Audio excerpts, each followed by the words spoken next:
Buenas noches. Hola Vicente, ¿qué tal? Muy ¿Cómo van las bien, cosas en Murcia? van estupendamente, gracias. Sí, por allí. Para acá muy bien también. Bueno, yo no sé si tenemos ya público en la sala. ¿Hay asistentes para poder empezar tranquilamente?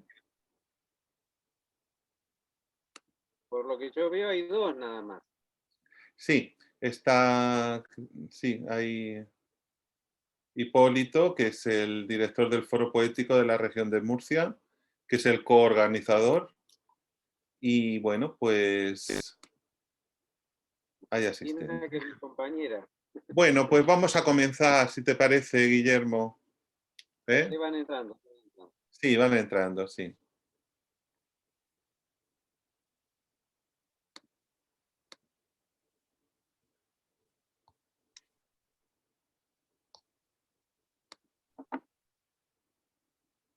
¿Te dejaron como hospedadores, Vicente? Sí, sí. Ah, Así es que si os parece, y ya que tenemos poco tiempo, pues buenas tardes y buenas noches, según estemos en, en América o en España. Y vamos a dar paso, vamos a empezar ya con este coloquio que forma parte del Festival Ex Libris y que ha sido organizado por el Foro Poético de la región de Murcia. Bueno, pues yo tengo el honor de darle la bienvenida, de presentar y de tener como interlocutor a Guillermo Eduardo Pilía. Para quien no me conozca, pues yo soy Vicente Cervera Salinas, soy profesor de literatura hispanoamericana en la Universidad de Murcia, catedrático de literatura hispanoamericana y también escritor y poeta. Y bueno, mi papel, mi función hoy sobre todo es la de estar presentando y acompañando a nuestro invitado, que forma parte de estos coloquios que estamos organizando en el primer día del Festival Ex Libris, para conmemorar los 50 años de la recepción del Premio Nobel de Literatura a Pablo Neruda. Bueno, esto en realidad es un detonante, ¿no? Para la conversación, para la charla, pero también es un pretexto para que nuestro invitado nos cuente muchas más cosas sobre poesía, sobre literatura, sobre vida, sobre su obra y sobre todo lo que quiera compartir con nosotros. Tenemos unos 50 minutos, así es que una vez que yo como anfitrión he hecho los honores de presentarme a mí mismo, ahora voy a hacer lo propio con nuestro invitado. Guillermo, muy buenas noches, muy buenas tardes. gracias Vicente, buenas ¿Qué hora tardes. es allá? ¿Qué hora exactamente es en Buenos Aires o en La Plata? En La Plata. Es lo mismo prácticamente, pero son las 6 y 10 Muy bien, minutos van a ser, pasaditas las 6.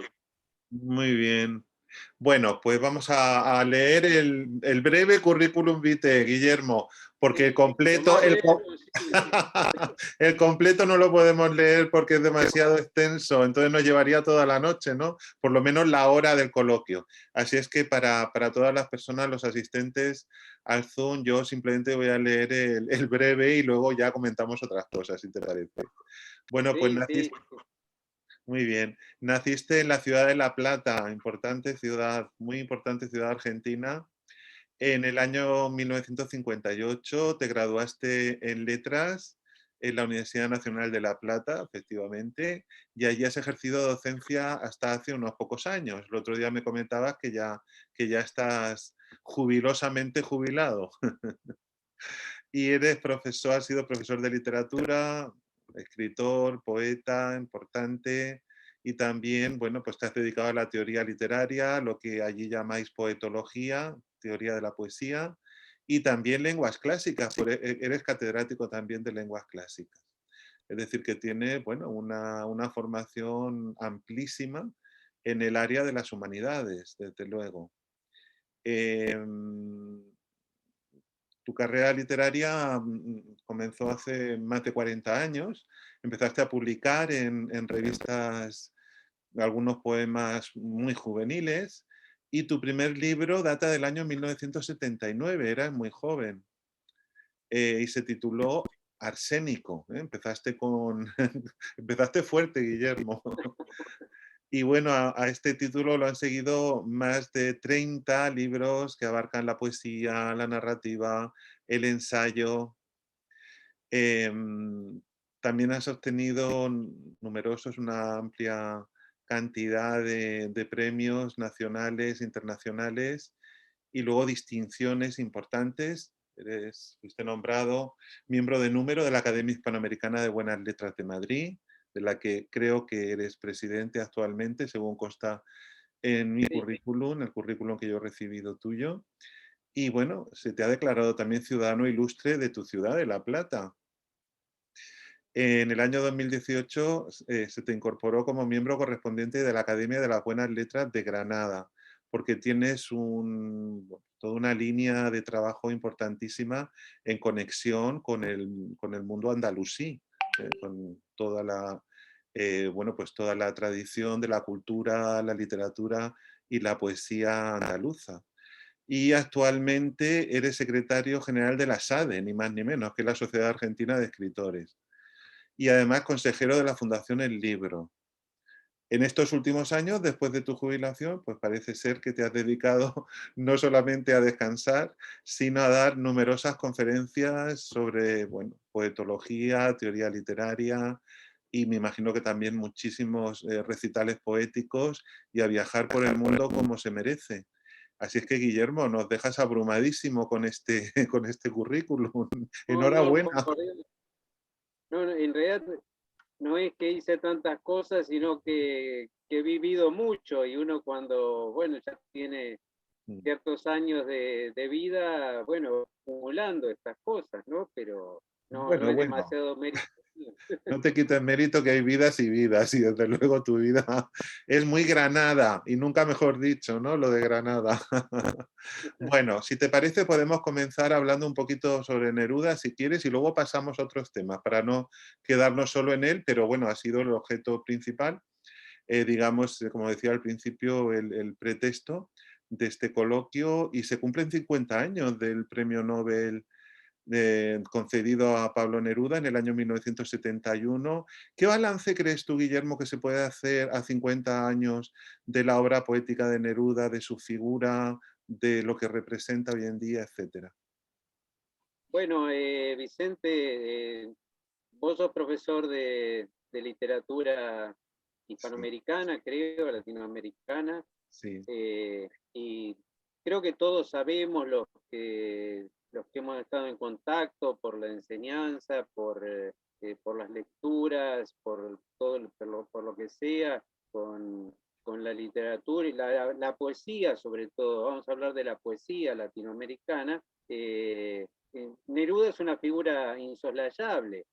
Eh, a ver, si tenemos que hacer un programa de literatura, de poesía hispanoamericana, hay figuras que no pueden quedar afuera. Una de ellas es Pablo Neruda, indudablemente. Otra será Vicente Huidobro, otro es César Vallejo, indudablemente, ¿no? Y tal vez no tanto tu querido Jorge, que sé que te has dedicado también a la obra de Borges, pero Borges, todo lo enorme que es como escritor y tal vez sea uno de los más importantes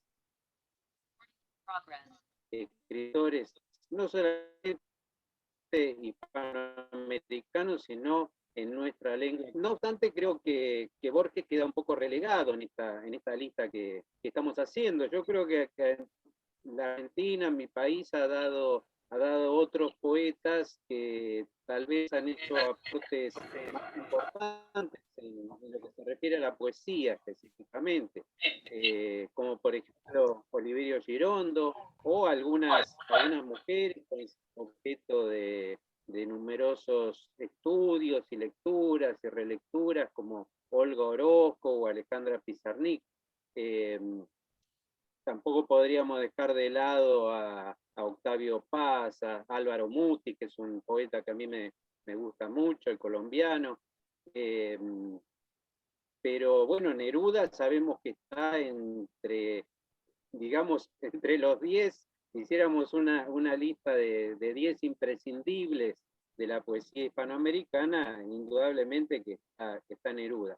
Yo con Neruda he tenido una relación como lector desde muy joven, desde antes de esos primeros poemas juveniles que vos mencionabas, y de la publicación de mi primer libro. Por supuesto, yo ya lo leía en Neruda desde mi adolescencia, y tuve contacto con el Neruda poeta y con el Neruda prosista también, porque yo me acuerdo que uno de los primeros libros que leí y que fue por el cual yo me apasioné también por Neruda, fueron sus memorias, Confieso que he vivido. Y después, bueno, con los años, los argentinos tenemos la suerte de estar cerca de Chile, entonces he hecho varios viajes para conocer el mundo de Neruda, para conocer y visitar las casas en las que vivió, en las que él dejó su impronta, de alguna manera. Y hay varios Nerudas. A ver, esto lo charlábamos los otros días, así en una forma menos protocolar que la de esta reunión, pero creo que coincidíamos ambos, Vicente, que hay varios Nerudas, hay Neruda para diferentes gustos. A mí hay parte de la poesía de Neruda que no me atrae demasiado, por ejemplo, la poesía política de los últimos años, de la última producción de Neruda, a mí no me interesa tanto. Creo que ahí me parece que la militancia política de alguna manera hizo mella sobre la calidad poética, es una opinión mía, y me quedo más con un Neruda más joven, no tampoco el Neruda de la poesía amorosa, que también es interesante, pero con el Neruda surrealista, dirían, ¿no? Y creo que estamos en este coloquio transoceánico entre España y América. Me parece que el Neruda que a mí más me gusta es el Neruda que también cautivó a los que fueron sus amigos, sus compañeros de la generación del 27, el Neruda que le puede haber gustado a García Lorca, a Rafael Alberti, a Vicente Aleixandre, por ejemplo, lo que es el Neruda surrealista, ¿no? El Neruda que todavía está impregnado de toda esa vanguardia, ¿no? Esas vanguardias que llegaban desde Francia fundamentalmente, ¿no? Es el Neruda que a mí más me atrae, ¿no? Y también, por otro lado, sí tengo que decir el Neruda del canto general, ese Neruda un poco épico, comprometido, pero con una calidad poética muy, muy grande, ¿no? Esos serían los Nerudas con los que yo me quedo y los que recomiendo leer. Y después hay otra cosa importante, me parece, que no sé si se ha dicho mucho tal vez de Neruda, ¿no? Y que a mí me atrae, porque es una de las líneas también sobre las cuales yo escribo, que es el gran aporte que ha hecho Neruda de darle entidad poética a las cosas. Estoy pensando ahora en las odas de Neruda, ¿no? Donde él puede llevar a un rango poético las cosas más comunes, más familiares, más triviales y con menor tradición poética que pueda esperar, ¿no? Ese Neruda me interesa también, me interesa mucho, porque cumple una función, creo yo, de la cual ya hablaba Rilke, que es la función del poeta que tiene que darle, a través de la palabra, entidad a las cosas. Es decir, las cosas existen, el mundo existe, todo lo que nos rodea tiene existencia, pero de alguna manera todo tiene una existencia precaria si no está tocado por la palabra poética. Entonces, creo que la función del poeta, una de las funciones del poeta, es darle nombre a las cosas, darle esa entidad, esa profundidad ontológica a las cosas, y eso lo encontramos muy bien en la poesía de Neruda. Así que bueno, esto es un poco lo que yo pienso. No sé si estarás de acuerdo, Vicente, o tendrás otra perspectiva. Claro, bueno, hemos coincidido mucho, Guillermo. Efectivamente, yo el libro que recomiendo siempre a mis alumnos, el que me gusta que lean y que comentamos en clase, es Residencia en la Tierra, porque creo que es una obra, por supuesto, memorable y sobre la que siempre que vuelves descubres una gran riqueza compositiva, una gran riqueza imaginativa, por supuesto léxica, de procedimientos poéticos variadísimos, un entronque efectivamente con la vanguardia y que seguramente es lo que le permitió a Neruda convertirse en el gran fundador de la poesía latinoamericana, como decía Saúl Yurkiewicz, ¿no? Y sí, claro que coincido en que, bueno, ese poeta tan torrencial, ¿no? Ese poeta tan vasto, tan amplio, ese poeta de la materia, como tú también comentabas, de las cosas, de la relación con lo más concreto, pues encontró en esta poesía surrealista y existencialista un canal expresivo maravilloso, ¿no? Porque es que realmente volver a los poemas de Residencia en la Tierra es algo inagotable, es que es lo que es la verdadera poesía, ¿no? Es decir, es leer una y otra vez un poema y siempre descubrir en él, como decía Borges, el río, ¿no? El río de Heráclito, que es el mismo y que es distinto cada vez. Y eso me parece maravilloso. Y creo que sí, que además esto lo señaló muy bien, como tú sabes, Amado Alonso, ¿no? En el famoso, uno de los primeros textos teóricos sobre Neruda, que fue Poesía y Estilo en Pablo Neruda, que fue una obra pues, muy inicial en la bibliografía nerudiana y que yo creo que no ha sido superada todavía porque hace esos análisis no tan exhaustivos que hacían los estilistas. Bueno, en la Universidad de La Plata creo que ha habido también toda una tradición importante, ¿no? De estilistas. Sí, Y bueno, Amado Alonso fue profesor acá en la Universidad de La Plata también, así que claro, claro, claro. sí, sí, sí, sí. Y Pedro Le Enrique costó mucho Zureña también, estilo. Le claro. costó mucho porque Neruda bueno, esto un poco también para darle un tono humano a la figura de Neruda. Neruda era bastante reacio a los críticos, él prefería juntarse lógicamente con los poetas, con la gente que le gusta tomar vino, comer bien, y tener una vida más sensual. Neruda fue Sí, una persona muy sensual, ¿no? Este, y Amado Alonso Pobre a veces iba corriendo atrás de un Neruda que qué lo bueno, que quería era estar de juerga, ¿no? claro. Y cuando has citado también bueno, la temporada en la que vivió en España, la relación que estableció con los poetas vanguardistas españoles del momento, englobados luego en esa generación del 27, me gustaría también recordar la importancia que tuvo la lectura de la poesía de Pablo Neruda para un muy joven y todavía en ciernes poeta oriolano, muy cercano a nuestra tierra, Miguel Hernández, ¿no? De la localidad alicantina de Orihuela que tanto queremos y que tan cercano nos es, porque efectivamente Miguel Hernández fue pues un poco como su hijo literario, fue un poeta con el que él se deslumbró como poeta joven, pero al mismo tiempo para Miguel Hernández Neruda era ya un coloso. Eh, entonces yo creo que ese vínculo también es importante, ¿no? Señalarlo, porque quizá con García Lorca o Alberti o Aleixandre o Cernuda, como tú dices, eran poetas pues de una misma generación y que habían recibido pues similares o parejos, parejas influencias poéticas y culturales, pero en el caso de Miguel Hernández que hay como una paternidad. Eso es muy bonito estudiarlo porque realmente se ve en el influjo de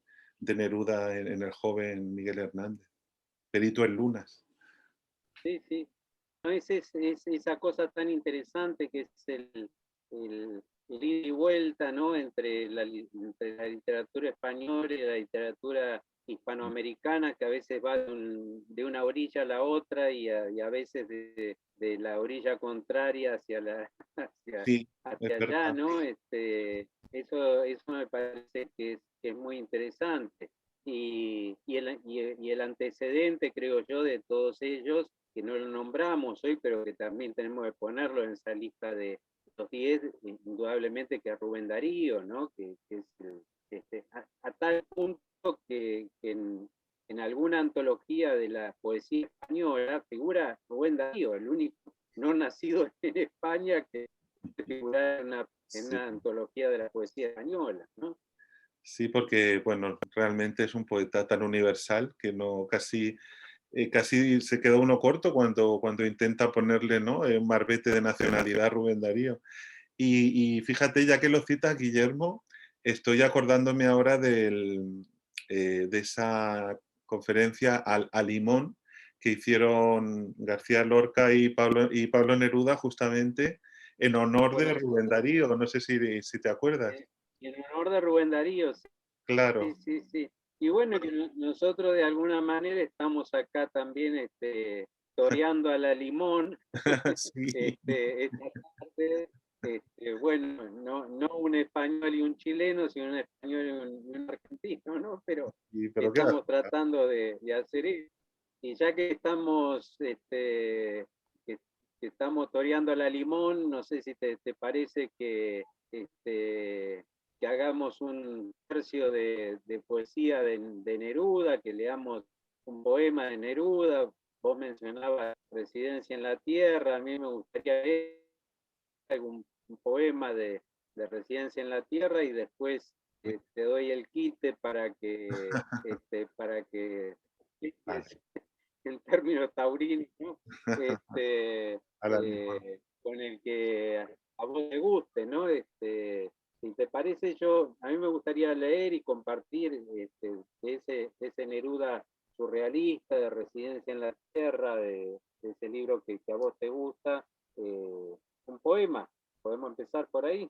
Sí, sí, sí, empezamos por ahí. Estoy viendo en el chat que la gente quiere que leas tú también algún poema tuyo, así es que no nos podemos quedar sin hacerlo, ¿eh? Pero Sí, sí, sí. empecemos por Neruda. Empecemos por Neruda, que es el homenajeado. Muy bien. Yo voy a leer un poema que a mí me gusta mucho, de Residencia en la Tierra. Esto es totalmente subjetivo, a otros les pueden gustar otros poemas y otros libros, ¿no? Pero voy a leer este que a mí me gusta mucho, que se titula Monzón de Mayo. El viento de la estación, el viento verde, cargado de espacio y agua en desdichas, arrolla su bandera lúgubre cuero de una desvanecida sustancia como dinero de limosna. Así, plateado, frío, se ha cobijado un día, frágil como la espada de cristal de un gigante.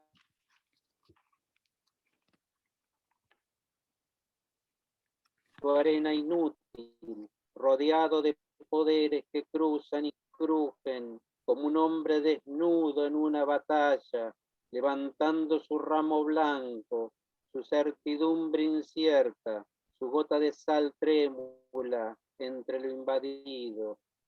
Qué reposo emprender, qué pobre esperanza amar, con tal débil llama y tan fugitivo fuego. ¿Contra qué levantar el hacha hambrienta? ¿De qué materia desposeer? ¿Huir de qué rayo? Tu luz llena acecha de longitud y temblor, arrastra como cola de traje de novia triste, aderezada de sueño mortal y palidez. porque todo aquello que asombra tocó y ambicionó el desorden, gravita, líquido, suspendido, desprovisto de paz, indefenso entre espacios, vencido de muerte. Ay, y es el destino de un día que fue esperado, hacia el que corrían cartas, embarcaciones, negocios, morir sedentario y húmedo sin su propio cielo.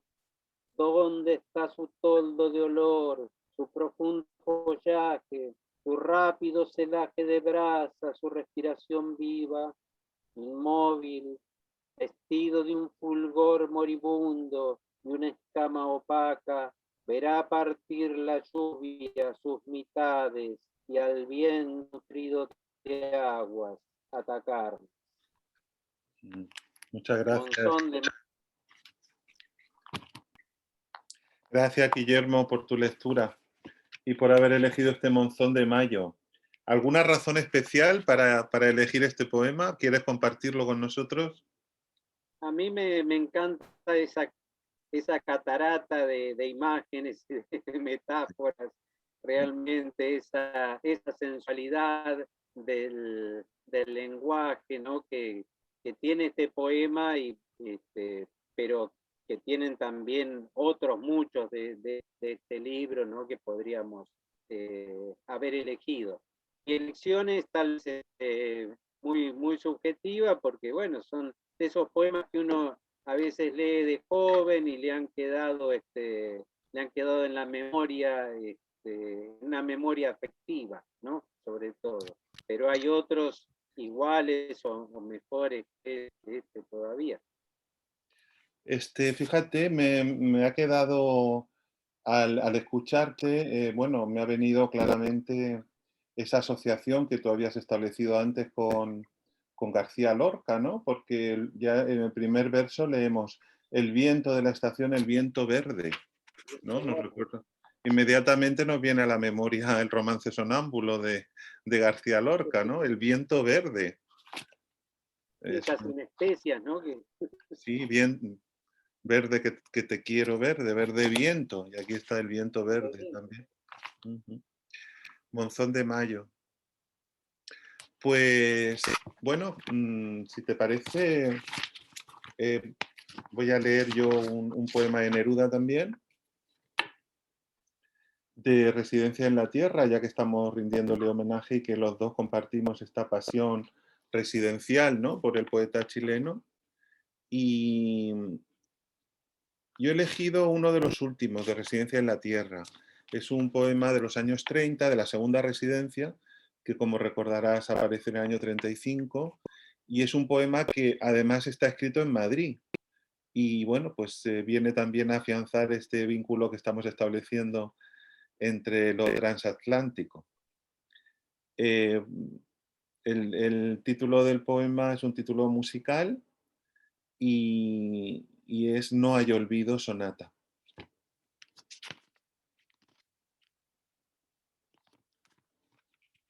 Si me preguntáis en dónde he estado, debo decir, sucede. Debo de hablar del suelo que oscurecen las piedras, del río que durando se destruye. No sé sino las cosas que los pájaros pierden, el mar dejado atrás o mi hermana llorando. ¿Por qué tantas regiones? ¿Por qué un día se junta con un día? ¿Por qué una negra noche se acumula en la boca? ¿Por qué muertos? Si me preguntáis de dónde vengo, tengo que conversar con cosas rotas, con utensilios demasiado amargos, con grandes bestias a menudo podridas y con mi acongojado corazón. No son recuerdos los que se han cruzado, ni es la paloma amarillenta que duerme en el olvido, sino caras con lágrimas, dedos en la garganta y lo que se desploma de las hojas, la oscuridad de un día transcurrido, de un día alimentado con nuestra triste sangre. He aquí violetas, golondrinas, todo cuanto nos gusta y aparecen las dulces tarjetas de larga cola, por donde se pasean el tiempo y la dulzura. Pero no penetremos más allá de esos dientes. No mordamos las cáscaras que el silencio acumula, porque no sé qué contestar. Hay tantos muertos y tantos malecones que el sol rojo partía, y tantas cabezas que golpean los buques, y tantas manos que han encerrado besos, y tantas cosas que quiero olvidar. Siempre que termino de leer este poema, Guillermo, no sé si te pasa a ti, me quedo con el eco de y tantas cosas que quiero olvidar y no puedo. Me- Bueno, ese es otro tema, ¿no? Este, de reflexión permanente, ¿no? Ya no de la poesía de Neruda, pero que los grandes poetas como Neruda y otros han sabido reflejar en la poesía, ¿no? La poesía está muy ligada a la memoria, ¿no? Al recuerdo, que no es lo mismo, no es lo mismo memoria que recuerdo, pero está ligado a la rememoración de alguna manera, ¿no? Pero también está ligada, creo yo, la poesía al olvido. Eh, el poeta es como que va por un camino medio entre la memoria y el olvido. Eh, Aquellas cosas que desea nombrar de su experiencia y las cosas que desea olvidar, ¿no? Me parece que es más en el balance de la vida de uno que se ha dedicado a la poesía, sobre todo, tal vez sean más las cosas que uno ha tratado de olvidar en la poesía que las que ha tratado de recordar. Esto lo dejo así como inquietud para los que nos están y escuchando, ¿no? es muy interesante. Muy interesante lo que planteas, ¿no? Porque tú que además eres teórico también de la poesía, has escrito y has disertado en conferencias sobre teoría poética, esa importancia que tiene, ¿no? El mundo de todo lo relacionado con la memoria y con el olvido en la poesía.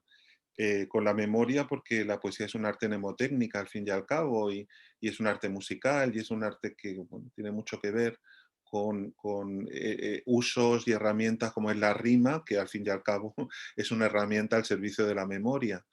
Pero también con el olvido, porque a través de la poesía se trata de evocar con la memoria, pero siempre dejando algo que no se dice, ¿no? Es como en este poema, yo creo que una de los grandes bazas del poema es justamente lo que no termina de decir, lo que queda un poco en el olvido, lo que habita en el olvido, ¿no? Como decía Luis Cernuda. Luis Cernuda. Sí, sí, sí. Y haciendo una comparación con García Lorca también, eh, eh, que vos asociabas el poema que yo leí, Monzón de Mayo, con ese comienzo, el viento de la estación, el viento verde, con el verde viento de Sí, García Lorca. claro.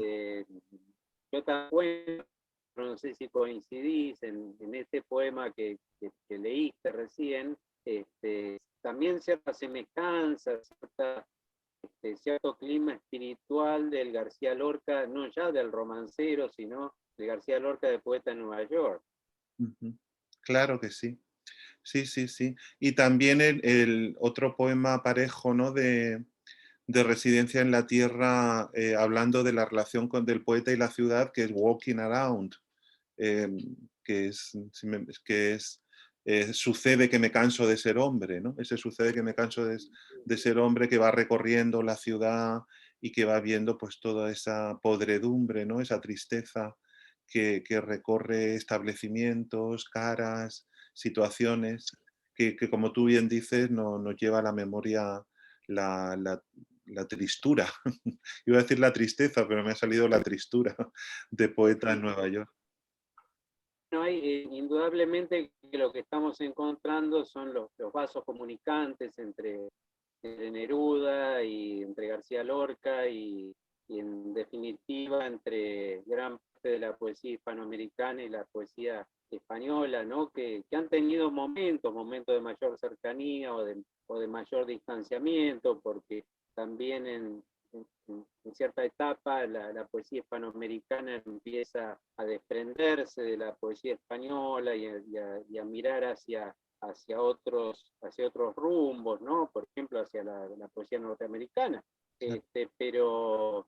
Pero yo creo que esa hermandad está, en Neruda al menos está muy presente, ¿no? Y una pequeña anécdota para quienes hayan visitado la casa de Neruda de Isla Negra. Neruda, en las vigas de,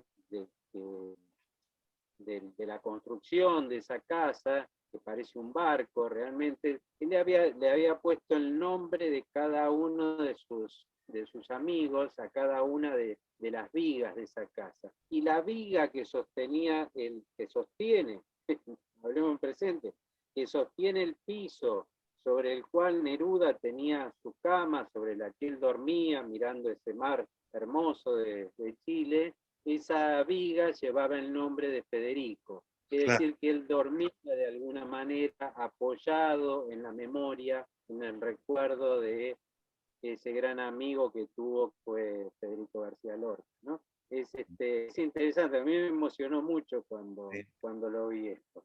sí, sí, sí, es una maravilla. La verdad es que en cuanto uno se zambulle en aquella que le llamamos edad de plata, ¿no?, de la literatura española, pero es la edad de oro de la literatura hispanoamericana. Yo siempre lo digo en mis clases, ¿no? Es el siglo de oro de la literatura hispanoamericana. Cuando uno se zambulle en estos autores titánicos, ¿no? Y ve luego las conexiones que se han establecido entre ellos, realmente es un material tan rico, es un material tan asombrosamente fértil no sé, fíjate que simplemente con dos poemas, todo lo que se puede decir, nada más que de Monzón de Mayo y de No hay olvido sonata, estamos redescubriendo, porque es lo del río de Heráclito, ¿no? Estamos redescubriendo la potencia, yo diría que divina, que hay en esta poesía. Sí, sí. Bueno, sí que me parece muy bien este homenaje que se le ha decidido hacer a Neruda en esta cuarta semana. Y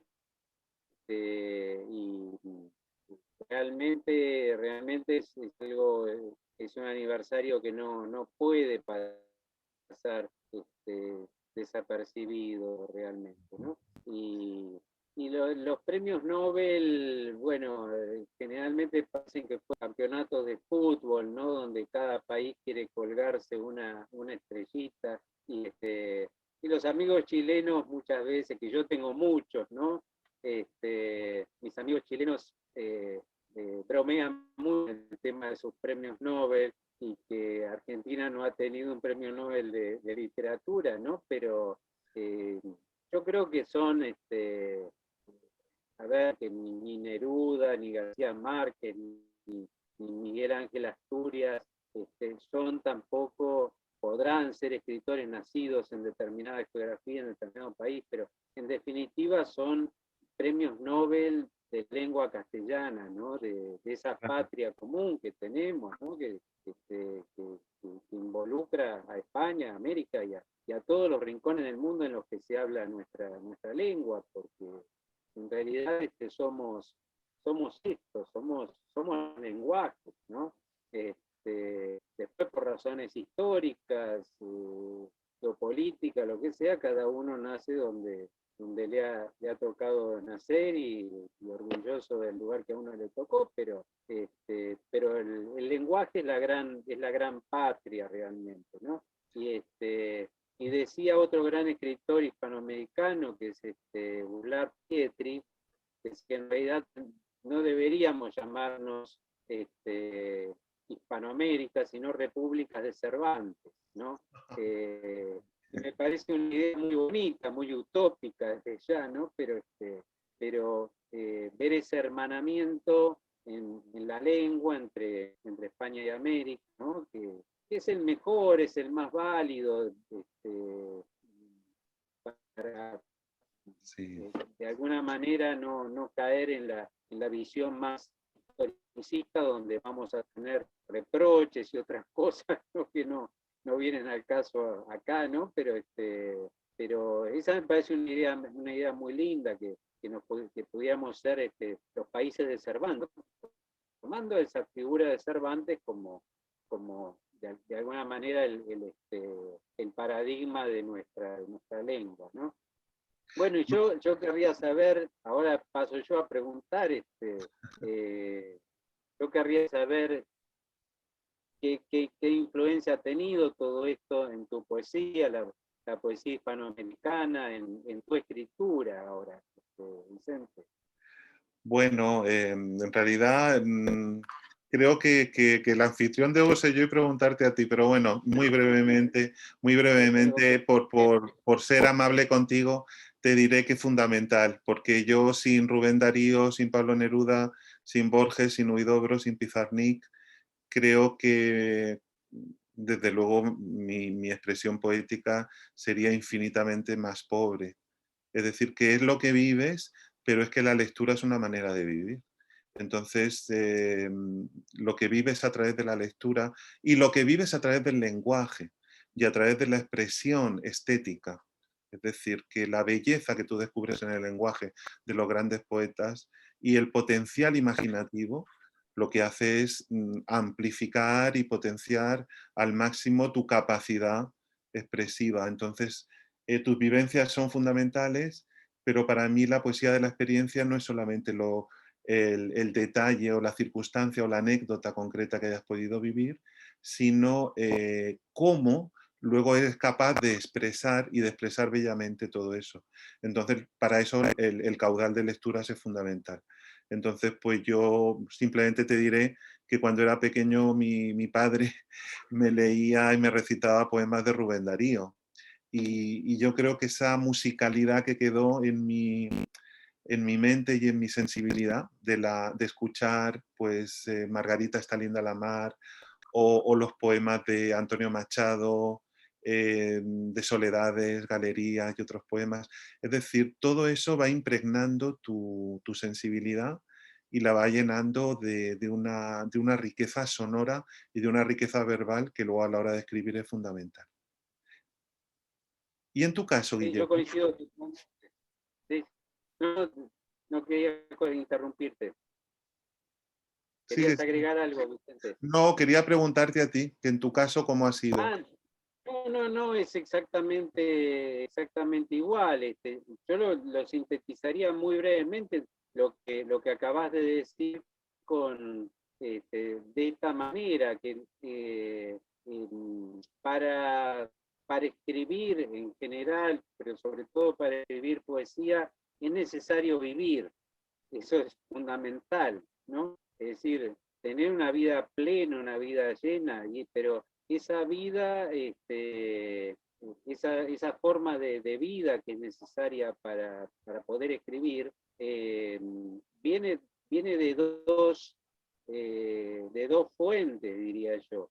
Por un lado es todo lo que pasa por nuestra vida misma en cuanto a experiencias, a dolores, a amores, a felicidades, a viajes, a conocimiento de personas, bueno, las pérdidas, las ganancias, todo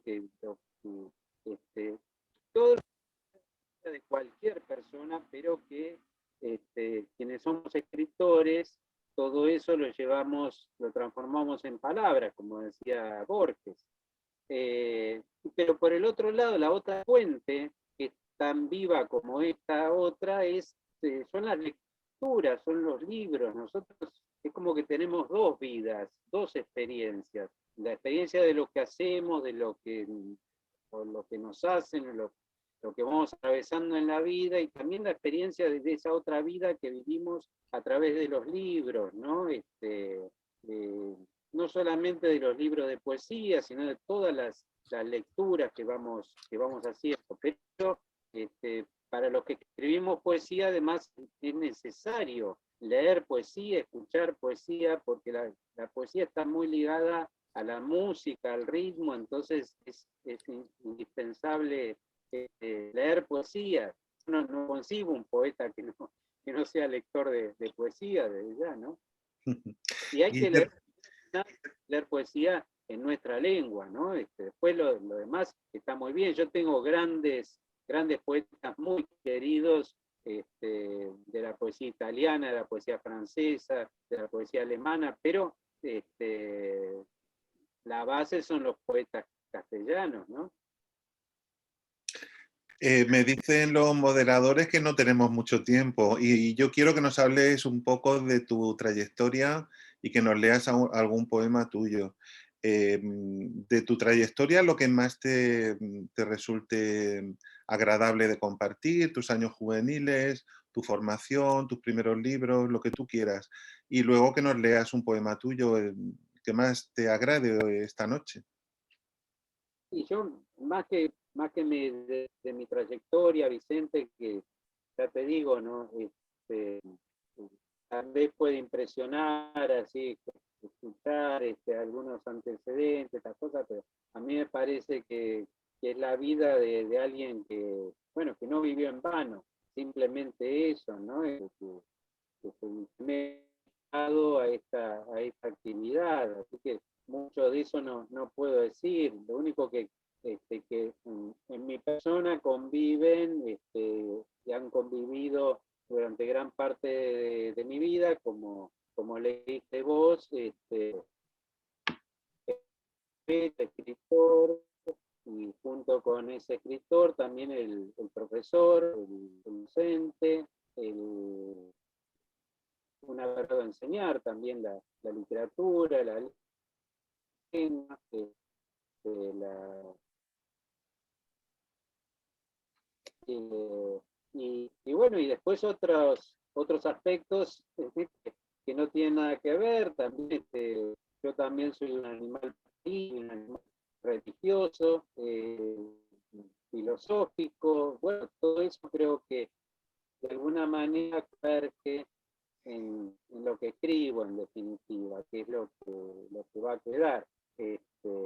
Así que mucho de mí no creo que interese, que hable. Sí voy a leer un poema para que quienes estén escuchando no se queden con esta imagen teórica nada más, ¿no?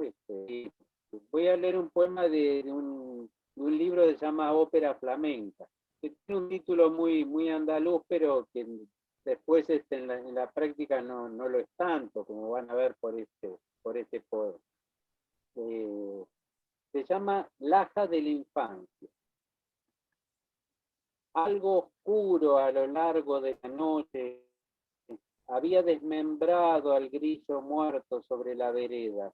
Yo era también elemental y mínimo, precario como son los insectos y el olvido, y estaba sepultando sin saberlo mi corazón en una tierra bárbara. Quizás entonces tenía otro nombre que hoy yo inclusive ignore, una alegría de que quedasen tácitas las cosas. Eran las últimas noches, tal vez, o los días finales de una infancia enfermiza, pero yo le ignoraba, porque entonces el tiempo era ilusorio. Detrás de las ventanas de mi pieza escuchaba otros pasos casi ajenos al mundo y sus afanes, los susurros de los que iban al trabajo en el alba, la canción de un viajero, de un enfermo mendigo, y en la noche sonaba acaso una alarma lejana, débil por la distancia, pero nítida, en la hora transparente. Ese tiempo todavía perdura en mi memoria, la palabra lo ha hecho sin olvido. En esas precarias, en esas mínimas cosas me reconozco. Cabe mi vida en una laja de mi infancia, vigilias de abuelos descalzos que arribaban sin voces en los sueños, el olor de jabones y cecinas, en penumbras de antiguos almacenes, algo oscuro y sin rostro antes del alba. Volvía el cristal de las cisternas, desmembraba los grillos, pero yo viví ese tiempo en una casa del tamaño del mundo, en esa misma que ahora es la que vive dentro de mí, una casa que fue la levadura del pan de mi memoria. Si he dejado alguna vez un cuarto, solo ha sido para hallarla en el mundo, para hundirme en el mundo, a recordarla. Bueno, en este poema creo que están muchas de las cosas que hablamos, Olvido. que cuando yo lo elegí las íbamos a hablar, así que fue total coincidencia. Muy bien, es una coincidencia poética y por lo tanto no es azarosa. Como dice Borges, algo que no se nombra con la palabra azar rige estas cosas. Sí, exacto. Guillermo, bueno, tenemos ya solamente 3 minutos, porque, bueno, en realidad es que el tiempo ha pasado de una manera que yo no lo he sentido pasar. Me imagino que será por la poesía. Entonces, voy a leer un breve texto final de Neruda, que lo vas a reconocer inmediatamente, y quiero que hagas una ultimísima reflexión sobre este texto para cerrar. Y bueno, que te esperamos en Murcia, que nos hemos quedado con muchas ganas de conocerte más, Claro. de conocerte más y mejor, de escuchar tus disertaciones teóricas y también tu obra poética. Así es que bienvenido a Murcia cuando quieras. Gracias, Vicente. Bueno, voy a leer este final de un texto muy conocido de Neruda, simplemente para que cierres tú con una un brevísimo comentario en torno a él. Hace hoy 100 años exactos, un pobre y espléndido poeta, el más atroz de los desesperados, escribió esta profecía. Al amanecer, armados de una ardiente paciencia, entraremos en las espléndidas ciudades. Yo creo en esa profecía de Rimbaud, el vidente. Yo vengo de una oscura provincia, de un país separado de todos los otros por la tajante geografía. Fui el más abandonado de los poetas y mi poesía fue regional, dolorosa y lluviosa. Pero tuve siempre confianza en el hombre. No perdí jamás la esperanza. Por eso tal vez he llegado hasta aquí con mi poesía y también con mi bandera. En conclusión, debo decir a los hombres de buena voluntad, a los trabajadores, a los poetas, que el entero porvenir fue expresado en esa frase de Rimbaud. Solo con una ardiente paciencia conquistaremos la espléndida ciudad que dará luz, justicia y dignidad a todos los hombres. Así, la poesía no habrá cantado en vano.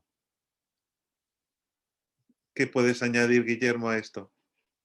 No, sinceramente, hubiera sido lindo que nos quedáramos nada más que con estas palabras, pero yo simplemente lo que puedo decir es que este texto de Neruda realmente se, se lo tendríamos que dar a todo, a todo aquel que quiera ser poeta, así como Rilke le preguntaba al joven poeta si estaría dispuesto a morir en el caso de que escribirle estuviese vedado. Creo que a dedicarse a la poesía le tendríamos que dar este poema y decirle, si querés dedicar, tenés que estar y firmar lo que dice acá Neruda, porque lo que dice Neruda en definitiva creo que es nuestro credo de vida, todo lo que tratamos de hacer, por supuesto, no con el magisterio de Neruda, pero en la pobre medida de nuestras fuerzas, lo que Neruda